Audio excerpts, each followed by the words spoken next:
Donc très vite, on a de la population qui s'implante ici par rapport à la navigation sur le Cher, etc. Et Savonnières était un des ports les plus importants sur le Cher. Par autorisation royale, 3 ports autorisés sur le Cher en Touraine. Dans les armoiries de la ville, il y a 2 fleurs de lys et une saponnaire. Voilà, donc la saponnaire, vous la connaissez tous, vous ne l'avez pas spécialement identifiée, mais on l'a tous vue en bord de ruisseau, etc. Mais aussi, il y avait des savonneries depuis l'époque gallo-romaine. Et donc là, pas spécialement avec la saponnaire, mais avec de la cendre et de la graisse animale. Et ce savon servait à fournir la ville de Tours, les thermes de la ville de Tours. Voilà, donc on avait aussi des savonneries. Donc la saponnaire, les fabriques à savon, bah vous choisissez. Voilà.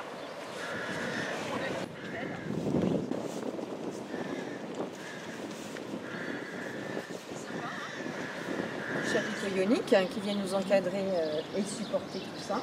Et puis au centre, en dessous, République française, voilà, avec les palmes, les feuillages de chaque côté. Voilà. Et puis plus récemment, agrandissement de la mairie, agrandissement pour l'accès aux personnes à mobilité réduite. Et si vous regardez la partie haute, métallique, l'habillage, on a des motifs qui apparaissent. Et bien voilà, c'est la commune avec le Cher, le S.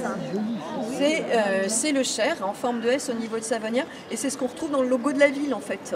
Le logo plus moderne, on a un S, c'est la cour du Cher, plus l'initiale de la ville. On a d'une pierre deux coups ici. Et de l'autre côté, on a l'espace MAM. La famille MAM. Alfred MAM, qui était maire de Tours, l'imprimerie MAM avait des attaches importantes à Savonnières, puisque sa mère était de Savonnières. La ruche, le nom vient de la forme du bâtiment. Donc voilà, donc on a une maison un petit peu art déco à Savonnières. Voilà. Et on va repartir sur le siècle là. Et 40 écus, en fait, c'est le nom qu'un botaniste aurait payé pour l'achat de 5 ginkgos. 1000 écus, c'est la référence au tapis de feuilles en or que l'on a au sol à l'automne quand les feuilles bougent. Alors maintenant, dans les communes, on ne plante plus que des ginkgos mâles. Il y a l'arbre mâle, l'arbre femelle. L'arbre femelle fait un petit fruit comme ça, et quand le fruit tombe, s'éclate sur le sol, c'est une odeur épouvantable. C'était entre le vomi et la crotte d'un chien. Voilà le moulin de Savonnières. Voilà, donc on avait pas mal de moulins, en fait, des moulins à eau, mais aussi des moulins à vent. Ça, on verra un petit peu plus loin. D'ici, on voit, en regardant par là, hop, on a 2 maisons médiévales, tout comme la maison du passeur.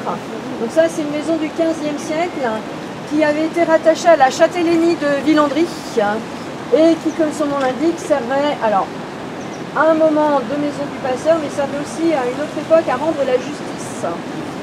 Voilà. Et le rez-de-chaussée, pendant longtemps, a été une auberge. On va passer derrière l'église. On va attaquer les 120. Tout doucement mais sûrement. Voilà, ça tombe. Ouais.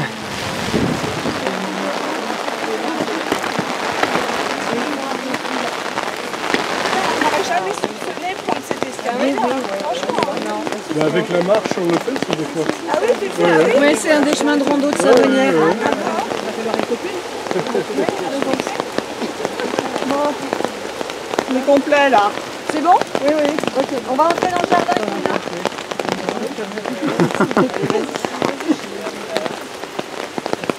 Les femmes, Moi, ils si ont il pas va de- mouiller, j'aime pas ça.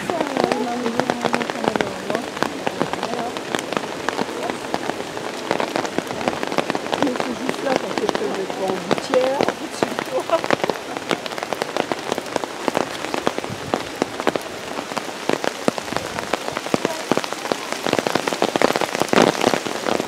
Oui, ça doit être joli là, par beau temps. Ça va être joli, hein. Oui, ça va être... On viendra. Oui, c'est ça.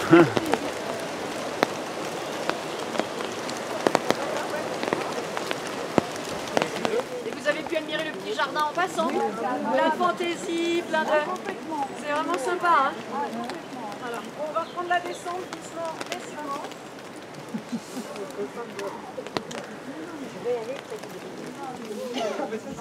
À la montée et à la descente aussi. Non, mais la montée, il a dit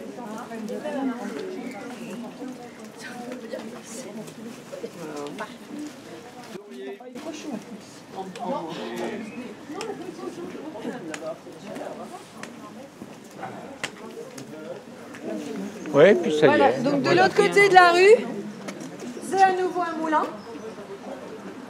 Un moulin à eau.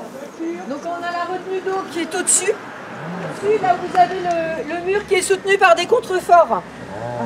Donc on a un grand étang.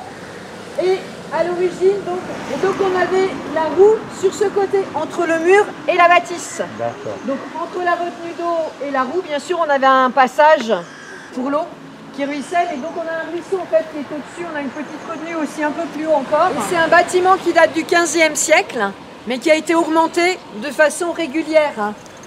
Donc en fait, la partie la plus ancienne, c'est la partie qui est en arrière avec la petite tourelle. Et on a la pierre de Meule. Voilà, et donc on termine ici, puisque vous allez embarquer. Voilà, moi je vous souhaite une belle balade sous le soleil. Voilà, vous allez pouvoir y aller impeccable. Bien, merci beaucoup. Voilà, de rien. Et je vous souhaite une belle balade et bonne journée. Voilà, de rien.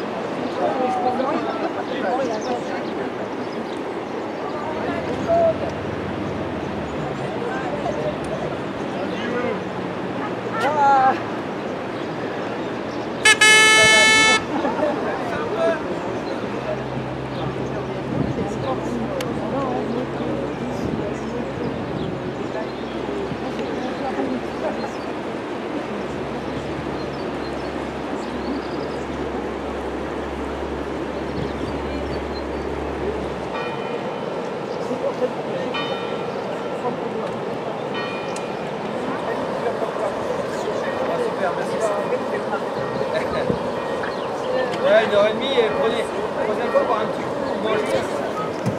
Bonjour. Freddy, ouais. Freddy, bonjour.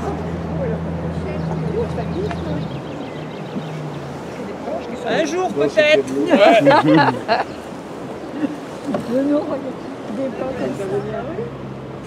Alors du coup, moi ce que je vous propose, nous notre spécialité c'est la découverte du patrimoine mondial de l'UNESCO. D'accord. Vous avez à quel titre il est classé? Pour les paysages et également la Loire et l'art de vivre en Val-de-Loire. Classé au titre du paysage culturel.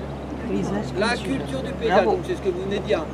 Clairement, personne ne sait ça, personne ne le sort. Tout le monde dit sait, c'est la Et Loire. tout à fait le sédiment, là, ce qui s'est passé, c'est la roche, c'est l'érosion. Donc la première caractéristique de ce paysage, si on prend les coteaux, c'est la roche. Et pourquoi la Loire elle est venue ici? Ben, c'est simple, élévation du bassin parisien. La Loire qui allait tout droit en Normandie, elle s'est retrouvée face à une roche qui était très dure. Et pas d'érosion. Et du coup, quand l'eau elle tape dans une roche qui est trop dure, elle tourne. Donc, Et comme l'eau, il y a des crues, il y a du courant, et bien elle a toujours tendance à s'enfoncer. C'est pour ça qu'on a les coteaux. Ici, le Cher, il a bien creusé. En face, la Loire, elle a bien creusé. Et tout est plat tout autour. Pourquoi? Parce que ça, c'est la conséquence des crues centenales. Tout ça, c'est un grand lac. Vous imaginez? Et le grand lac, le départ du grand lac, c'est où? C'est à la ville aux Dames. Puisque si vous êtes à la ville aux Dames et que vous vous dirigez vers Montlouis, là vous avez bien un coteau central où à gauche il y a la Loire, à droite il y a le Cher. C'est-à-dire que quand il y a une crue centenale, le lac, il commence, disons, ville aux Dames, tout ça c'est plat, et bien il y a bien deux coteaux qui délimitent le lac. En 1, on a bien les châteaux forts. En 2, les châteaux Renaissance. Voilà pourquoi on a tous ces châteaux. Vous voyez? Alors les châteaux forts ont été détruits pour construire en Renaissance, mais Comment il s'appelle votre bateau là? La Belle Passante. Non, On va en d'accord, parler mais juste c'est quoi après. comme genre de bateau? Alors du coup, allez. C'est une gabarre, c'est quoi? C'est pas du tout une gabarre, c'est pas du tout un chaland, c'est pas du tout une toux. C'est pas une toux non plus. C'est une charrière. Charrière. J'ai En vu fait, le nom. l'idée, c'est de se dire, J'ai vu mais le nom tout à l'heure, je m'en souvenais. regardez, Charrière. vous voyez, voilà, une charrière, à quoi ça pouvait servir? Alors aujourd'hui, elle aurait un nom, on n'appelle pas ça une charrière, aujourd'hui, elle a un nom, ce type de bateau-là. Une barge. Mais oui. Alors, ou un bac. Un bac. C'est tout simplement un bac. Aujourd'hui, on lui mettrait un câble, on pourrait être un bac autonome et faire traverser. Vous voyez? Et elle a été faite pour quoi? Largeur d'une charrette. Demande spécifique pour faire passer les charrettes. Bon, du coup, vous m'avez répondu à ma petite question, pourquoi le village de Savonnières était plutôt à flanc de coteau, tout ça, pour éviter les inondations, parce qu'en face c'était inondé. Mais qui avait envie d'habiter là, à flanc de coteau? Le froid, l'hiver, il pleut, il n'y a pas de lumière. Les bateliers, des petits bateaux là, vous avez une petite barque. Ça, c'est les bateaux de servitude. Après, celle de gauche là, c'est un plus gros bateau de servitude qui faisait des petits travaux par ici. À côté, petite tour de transport. On va le prendre le temps juste là. Comme à Venise. Donc, petite tour de transport, des cailloux, du vin, etc. Et par contre, on va essayer de regarder la spécificité d'une toux sablière. Si je fais l'accélérateur, là, vous avez une toux sablière. Vous avez vu par rapport à la toux? Il y a la petite cabane pour C'est la petite, la cabanée là. Il y a la petite cabane pour se protéger. Alors qu'est-ce qu'il y a là de... Ouais. De différente. Qu'est-ce qu'il y a là tout autour du bordé? Le bordé, c'est le haut du bateau là. Regardez le... Il y a un plat. Il y a un plat, il y a une planche, vous voyez? Et à quoi ça servait? Ils marchaient dessus en fait. Ils en avaient marre de passer au-dessus du bordé, ils se sont dit on va mettre un petit bout de planche et...